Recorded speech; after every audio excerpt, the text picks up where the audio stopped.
J'avais 21 ans. Oui, un jour j'avais 21 ans. Vous aussi, je pense. Et j'étais jeune missionnaire en République centrafricaine. Et je portais un certain fardeau déjà à cette époque. J'avais beaucoup de responsabilités au sein de la mission. Et j'étais chargé de plein de missions, de faire de voyages, d'amener des équipes dans tous les coins du pays. Et un jour, je me souviens, une dame relativement âgée s'est presque agenouillée devant moi et a dit « Papa Rico ». J'ai dit « Attends, ou bien j'ai mal compris, j'ai mal entendu, mes oreilles font défaut, ou alors elle a besoin de lunettes, elle est malvoyante parce que je ne suis pas si vieux que ça pour être son père. » Puis quelques temps après, à nouveau, et de plus en plus souvent, les gens m'appelaient papa. Et j'ai réfléchi, pourquoi et tout ça. Et j'ai fouillé dans la Bible et j'ai compris que Dieu, il donne aux uns et aux autres des pères et des mères spirituels. Il y a une autre paternité, une autre maternité que celle qui est biologique.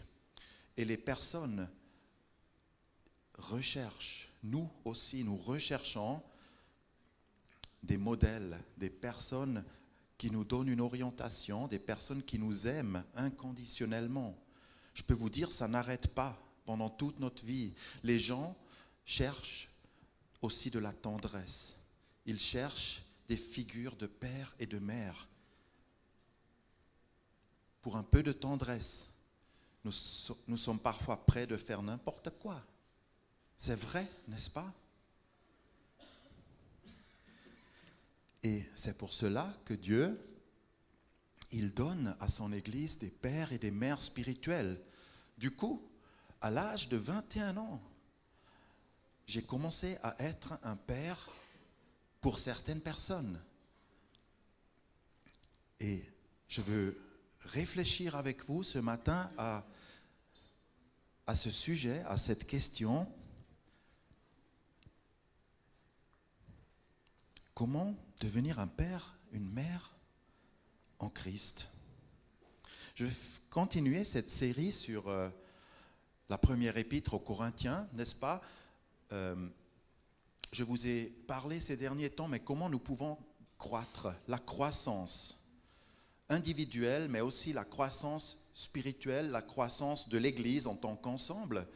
Comment une Église peut-elle grandir et croître? Je vous fais un petit récapitulatif parce que le premier facteur de croissance, je vous ai dit, c'est la croix. La parole de la croix est une puissance pour sauver ceux qui croient, mais elle est aussi une folie pour ceux qui se perdent. Et puis, le deuxième facteur de croissance, je vous ai expliqué que l'Église est un mouvement spirituel. Et nous devons être dans un mouvement spirituel. L'Église ne fonctionne pas selon les règles d'une entreprise du monde. On n'est pas dans du management. On n'est pas dans la gestion de projets. L'Église est un mouvement spirituel. Et toi, tu fonctionnes aussi, pas seulement d'une manière matérielle. On ne peut pas nous programmer, mais Dieu a mis un esprit en nous. Est-ce que tu l'entends, cet esprit? Est-ce qu'il travaille? Est-ce qu'il t'appelle? Est-ce qu'il te corrige? Toutes ces choses-là. Et puis, on a parlé de l'unité. Sans unité, l'Église ne peut pas grandir. Si nous sommes divisés, si nous sommes dans des... Si nous cultivons notre égoïsme au sein de l'Église, et si nous avons des animosités les uns envers les autres, le Seigneur, il vient et il va nous calmer, il va nous apaiser, il veut nous donner cette unité. Amen. Et puis, on a parlé de la nourriture solide. Herman vous a parlé de ça. C'est aussi une condition, un facteur de croissance. Le Seigneur, il dit, je vous ai donné du lait, non de la nourriture solide. À un moment donné, nous avons reçu du lait, c'est vrai. Mais est-ce que nous sommes aujourd'hui prêts de recevoir quelque chose de solide aussi. Si tu manges au McDonald's chaque jour, supposons, on va dire, ça ne va pas encourager ou favoriser une saine croissance physique. Pourtant, certains le font. Et aujourd'hui, on va parler de ça, les pères et les mères spirituels. Ça, c'est le tableau que je vous dresse. Et je lance une thèse maintenant, je vous la lis. Et écoutez bien. Et on va voir.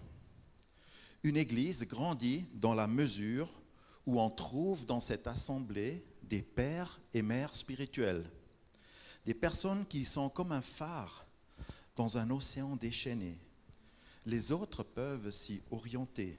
Ces pères et mères ont des bras qui accueillent, des oreilles qui écoutent. Ils ne vivent pas seulement la foi pour eux-mêmes, mais ils transmettent la foi. Pères et mères spirituels, j'ai 2 questions. Que font les pères et mères spirituels? Est-ce que toi-même, tu es comme un père ou une mère pour d'autres? Et encore, qui a été pour toi comme un père ou une mère? Qui a été important dans ton développement spirituel? Va un peu en arrière et tu peux remercier le Seigneur. Maintenant, pour ces personnes, tu te souviens, est-ce que tu as peut-être même comme une photo ou une image qui revient? Ah oui, cette personne, tu vois, tu nous as parlé d'une personne qui était là, qui nous a aidés dans cette démarche, dans nos premiers pas de la foi. Père et mère spirituels, rappelle-toi de ces personnes. Peut-être c'est une, peut-être c'est 2 ou 3. Oui, je vois que ça cogite. Ça cogite, hein? Et maintenant, dis merci à Dieu. Dis-lui merci parce qu'il t'a envoyé quelqu'un. Il y avait un père ou une mère en Christ à un moment donné. Et peut-être ils sont encore là. Peut-être ils vivent encore. Et tu peux aller vers eux. J'aimerais vous donner ce matin l'exemple de l'apôtre Paul. Parce que Paul était un père pour d'autres. Il était un modèle. Il a dit, imitez-moi. On va lire dans 1 Corinthiens chapitre 4, voilà. Maintenant, on est au chapitre 4. En effet, quand vous auriez 10 000 surveillants en Christ, vous n'avez cependant pas plusieurs pères, puisque c'est moi qui vous ai engendré en Christ par l'Évangile. Je vous exhorte donc, soyez mes imitateurs. À cet effet, je vous ai envoyé Timothée, qui est mon enfant bien-aimé et fidèle dans le Seigneur. Il vous rappellera mes voies en Christ, telles que je les enseigne partout, dans toutes les églises. En pensant que je ne viendrai pas vous voir, quelques-uns se sont gonflés d'orgueil. Or, je viendrai vous voir bientôt, si telle est la volonté du Seigneur. Et je connaîtrai non pas la parole, mais la puissance de ceux qui se sont gonflés d'orgueil. Car le règne de Dieu ne consiste pas en parole, mais en puissance. Ça, c'est une belle vérité, un beau verset. La puissance. Que voulez-vous? Que je vienne vous voir avec un bâton ou avec amour et dans un esprit de douceur?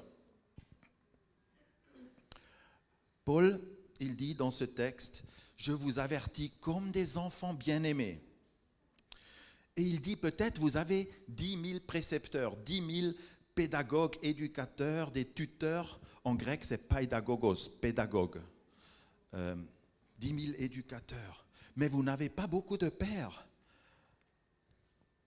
Moi, je suis votre père.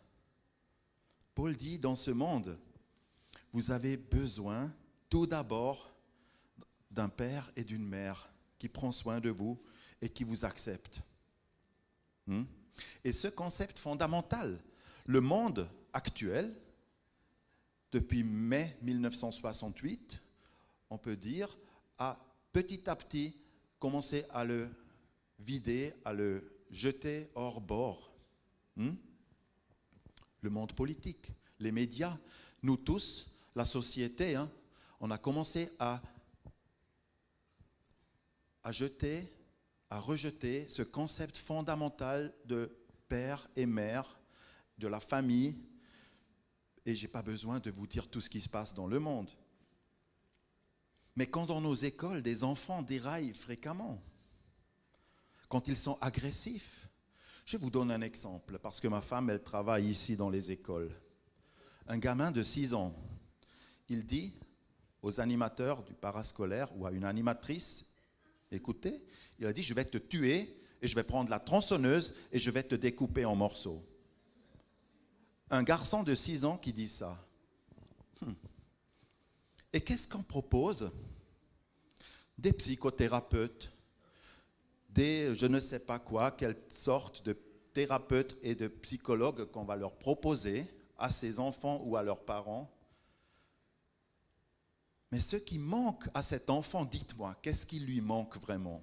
Pourquoi il en est là? Qu'est-ce qui lui manque? Non. Qu'est-ce qui lui manque? L'amour du père et de la mère. Et si vous auriez 10 000, dit Paul, psychologues, spécialistes et éducateurs, si vous n'avez pas de père, vous êtes perdu. Et quand on regarde toutes ces discussions autour du gender, autour du transgenre et tout ça, qu'est-ce qu'un garçon, qu'est-ce qu'une fille? On a des ados qui demandent de pouvoir changer de sexe maintenant. Ils n'acceptent pas qui ils sont. Ils n'arrivent pas à s'aimer eux-mêmes. Est-ce qu'une opération va les guérir? Est-ce que ça va apporter quelque chose à leur guérison? Non. Ce qui manque le plus cruellement à nos enfants, c'est l'amour parental. C'est des personnes qui disent « Tu es beau, nous t'aimons, nous t'acceptons tel que tu es, nous t'avons voulu, nous t'avons toujours voulu, tu es désiré. » C'est des personnes qui disent « Bienvenue dans notre famille. » Oui, en 2017, nous avons fêté les 70 ans de mon père et nous sommes partis, toute la famille, avec mes frères, mes sœurs. Nous sommes partis dans une maison, nous avons vécu quelques jours ensemble. Et mes parents, un soir, ils ont sorti une feuille et ils ont commencé à lire, à dire une bénédiction sur chacune de nos enfants que nous étions, mon frère, ma sœur et moi-même. Et ils sont venus vers nous, ils nous ont bénis. C'était tellement beau, j'ai relu il y a quelques jours cette bénédiction que mes parents, il y a quelques années seulement, mais ils m'ont redit, tu fais partie de cette famille, tu es bienvenu et tu as un rôle spécial dans cette famille. Rico, tu as des dons particuliers que personne d'autre n'a.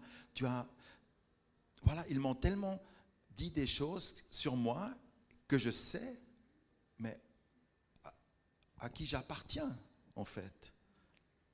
Et voyez-vous, dans l'Église, c'est exactement pareil. Nous avons besoin de père et de mère et nous avons besoin de développer un esprit familial. Oui, auparavant, il y avait ici, je ne sais pas qui a mis un chocolat au lait. C'est à qui? Le chocolat au lait. Quelqu'un m'a dit, ça me dérange qu'il y a ici un chocolat au lait. Une boîte de chocolat, carton de chocolat au lait, c'est toi la fautive. Bref, moi j'ai plutôt dit, nous sommes dans une famille, ce n'est pas parfait, tout n'est pas symétrique, tout n'est pas coupé au rasoir, mais il y a des choses qui, tiens, quelqu'un a laissé un truc ici. Est-ce que chez vous, dans la famille, c'est parfait? La famille parfaite n'existe pas. Non, oh non. Est-ce que quelqu'un d'entre vous est déjà père ou mère spirituelle pour une autre personne? Est-ce que vous avez un rôle de père et de mère auprès de quelqu'un? Oui. Alors, que font les pères et mères spirituels? On va regarder dans ce texte. Pour revenir dans l'histoire de Paul, dans ce qu'il dit là, j'ai examiné les verbes. Que font les pères et les mères? Les verbes. Alors, il dit d'abord, mais je vous avertis comme mes enfants bien-aimés. Je me suis dit, je vais encore aller dans le grec. Oui, voilà. En grec, le mot c'est noutésis.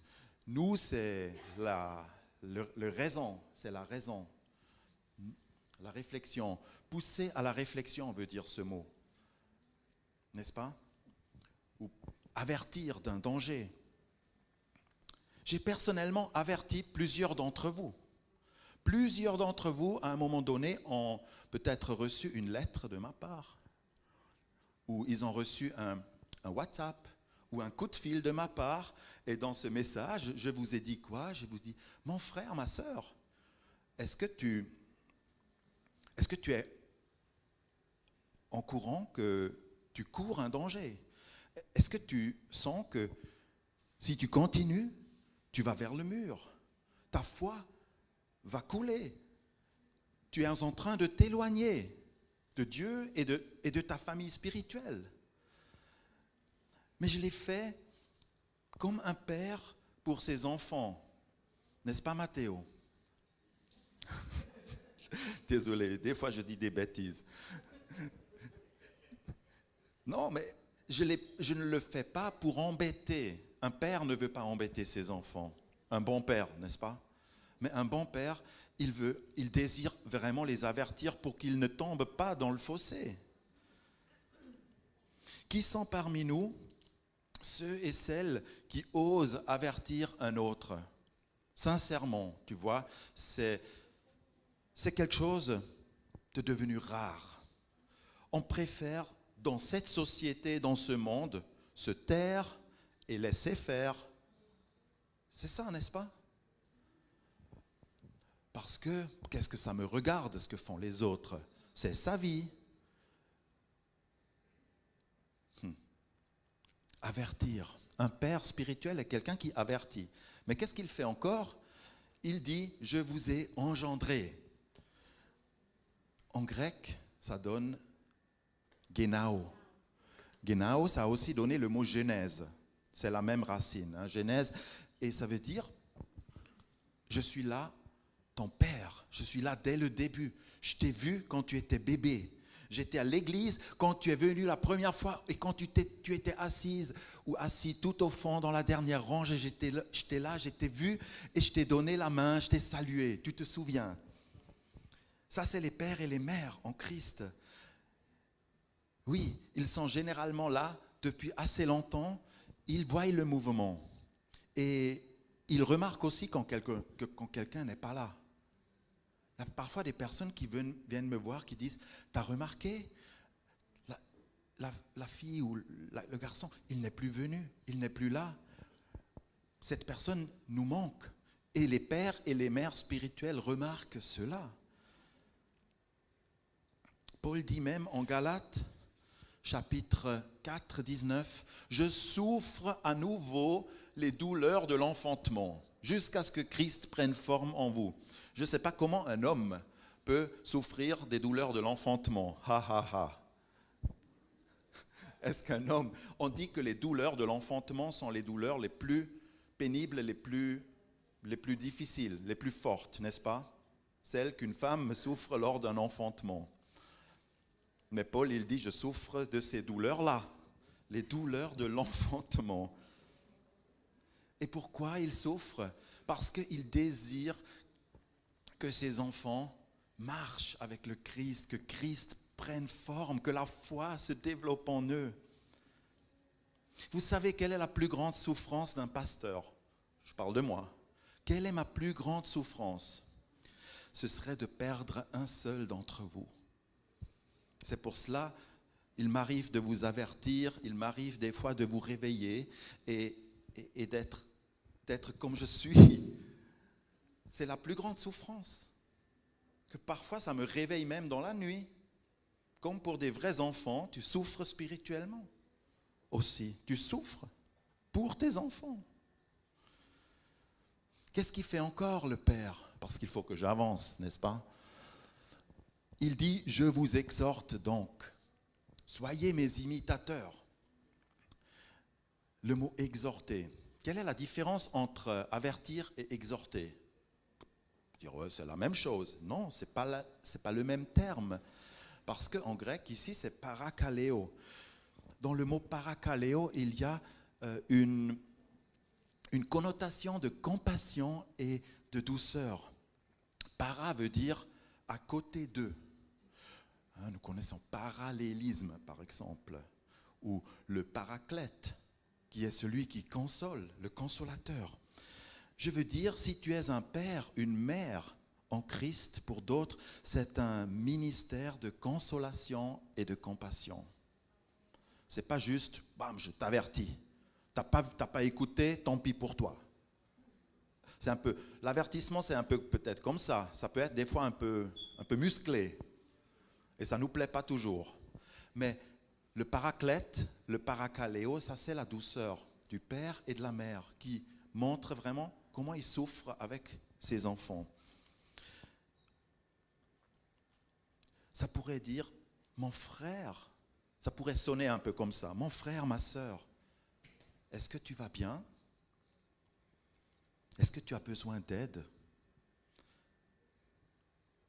Je suis là pour te soutenir dans ce passage, dans ce temps difficile pour toi. Imagine cette histoire. Il y a des ados qui m'ont dit, je n'ai personne qui ne m'écoute vraiment. Dans ma vie, mes parents ne m'ont jamais montré de tendresse.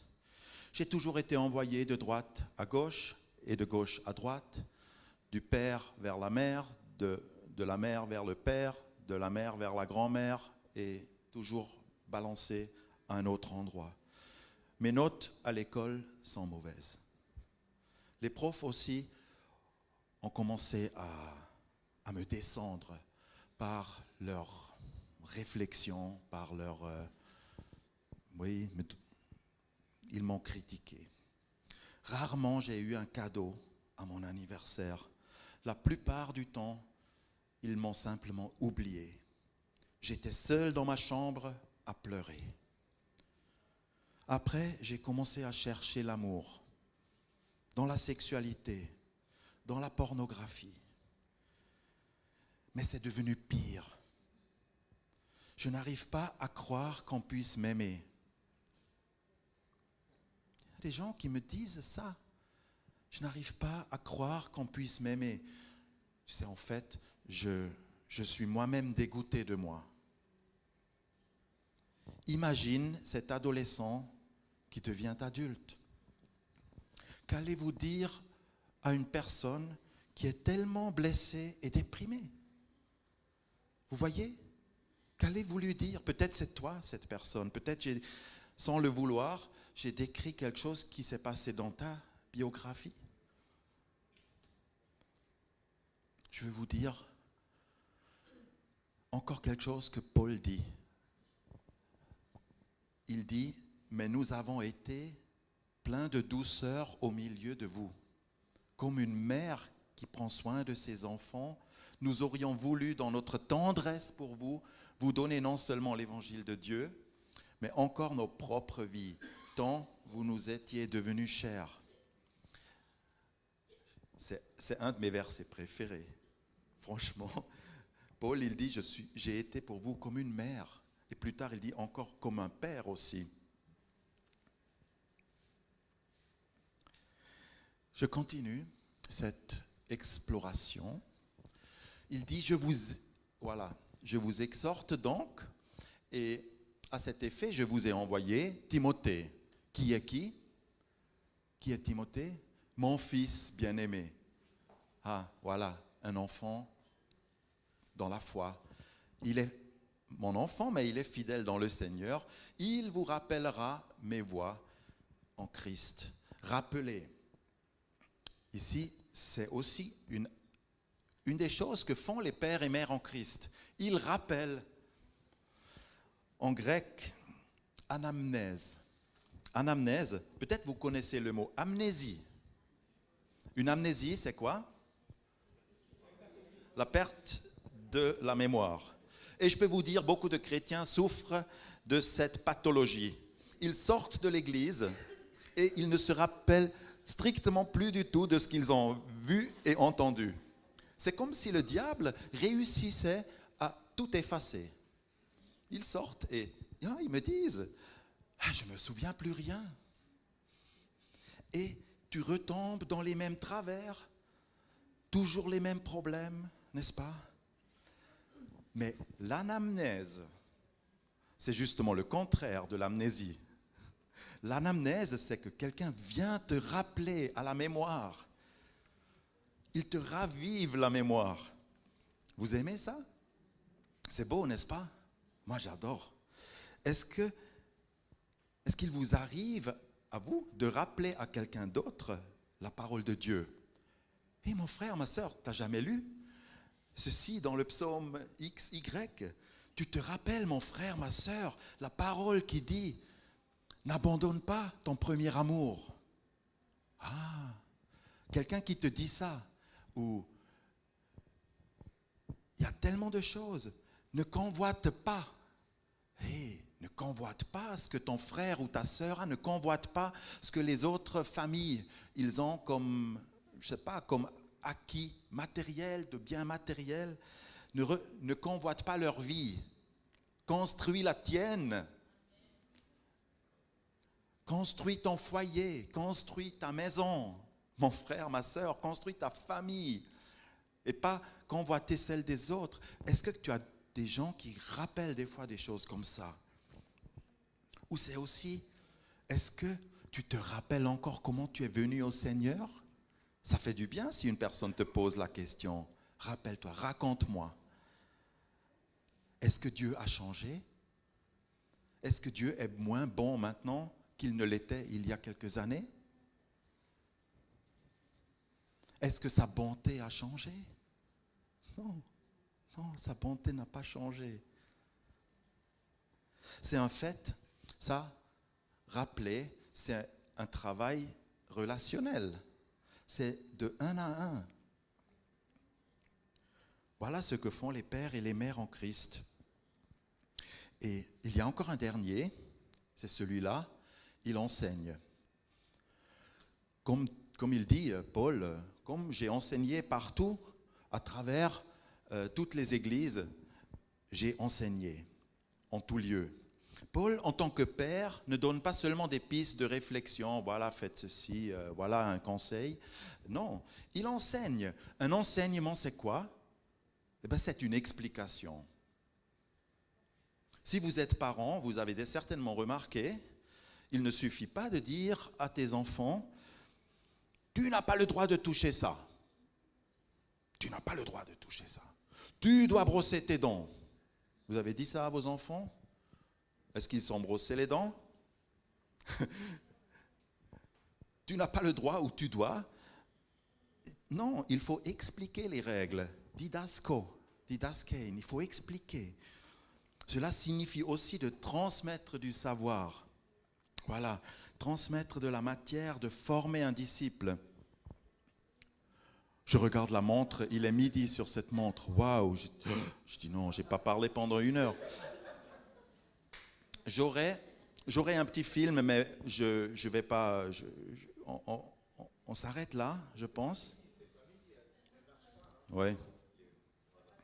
C'est pas grave. Mais oui, je pourrais encore vous parler de mon propre père spirituel. Je vous ai parlé de la Centrafrique, j'avais 21 ans.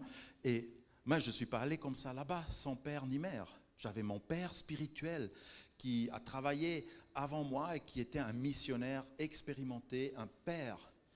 Et je peux vous dire, souvent, il me prenait à part, il m'expliquait des choses, je n'avais aucune idée. Il m'a dit, ce matin, j'ai lu dans la parole, nanana, et puis il m'a expliqué ses découvertes. Il était comme un père qui m'a transmis son savoir. Et il m'a appris à prier. Ça aussi, c'est une chose importante. Avec lui, j'ai appris à prier. Parfois, il m'a dit, Rico, ta vie de prière, hein, tes prières comme... Il a critiqué ma prière, en fait. Ça ne se fait pas, n'est-ce pas? On ne peut pas critiquer la prière de quelqu'un. Il l'a fait. Il m'a appris à prier. Je ne peux pas le faire ici maintenant avec vous dans tous les détails, mais c'est important.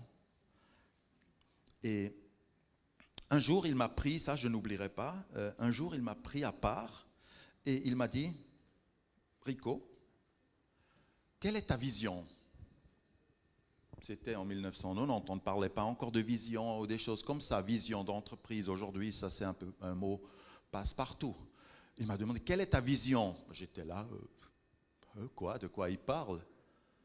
Et il m'a fait comprendre ce que ça veut dire vivre dans sa vie avec une vision, avec un objectif, avec une soif et de façon focalisée. Il m'a parlé de ça. Il m'a appris des leçons, je peux vous dire, après toutes ces années. Bam, elles sont encore là. Père et mère spirituels. Je veux terminer. Je vous laisse ceci.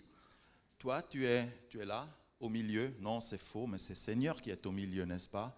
Non, sur ce transparent, c'est pas, pour une fois, désolé, c'est pas Jésus au centre, c'est toi qui es au centre.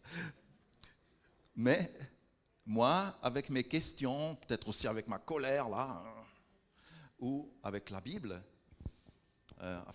j'aurais pu ajouter encore d'autres petits émoticônes, mais j'aimerais t'encourager à creuser la question. Moi, avec toutes ces choses-là, est-ce que je vais vers un père ou une mère en Christ? Ne dis pas, ah non, j'ai plus besoin de ça, je suis déjà assez grand. Est-ce que tu as quelqu'un vers qui tu vas quand ça ne va pas et même quand ça va bien? Demain soir, je vais voir quelqu'un. Je ne vais pas vous dire qui, mais c'est un ami, c'est un frère en Christ, c'est quelqu'un qui a quelques années de plus que moi, et je vais le voir, et on va passer du temps ensemble. Je ne sais pas ce qui va se passer, mais on aura certainement des échanges, et ça dépend aussi de moi, de ce que je suis prêt à lui dire. Est-ce que je suis prêt de lui ouvrir mon cœur, de lui dire peut-être un certain nombre de questions ou de frustrations? Est-ce que je veux le laisser participer avec ça? Est-ce que toi, tu peux aller vers un père ou une mère? Est-ce que tu as un père ou une mère ici? Peut-être dans l'église, peut-être dans ta famille, peut-être dans ton entourage. Je t'encourage. Va une fois par mois vers une personne. Fais ça pendant un temps et tu verras ta foi, elle grandira. Au fur et à mesure que tu vas voir une personne qui a plus de connaissances et plus d'expérience que toi-même.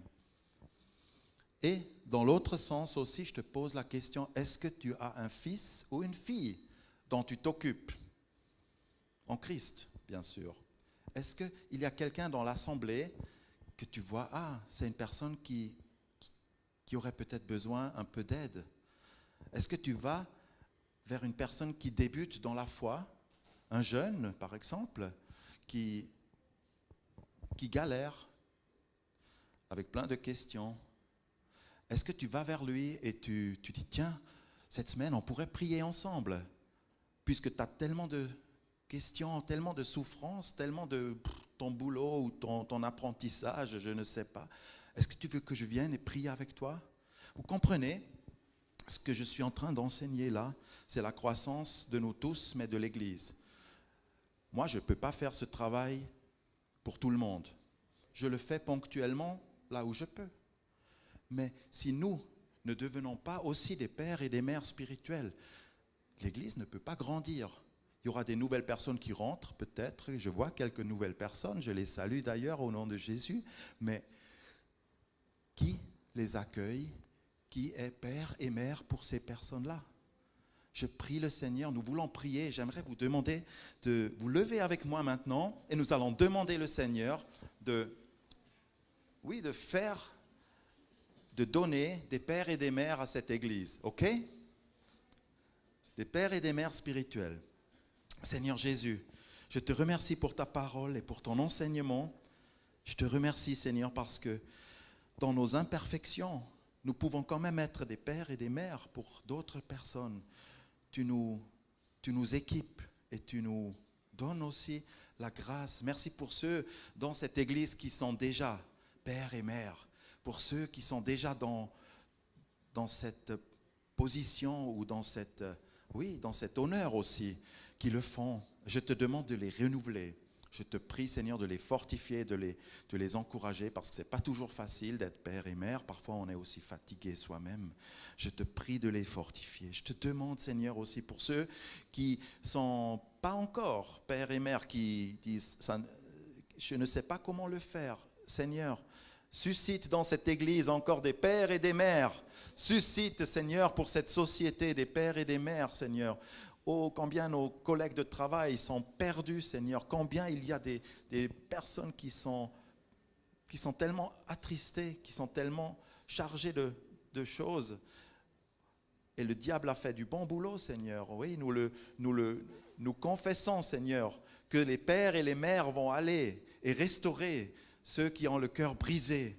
Jésus, je te prie, donne à ton Église, donne à toutes ces œuvres, pas seulement à nous, Seigneur, mais ce n'est pas égoïstement pour nous que nous prions, Seigneur, nous prions pour les autres. Au nom de Jésus, Amen et Amen. Soyez bénis.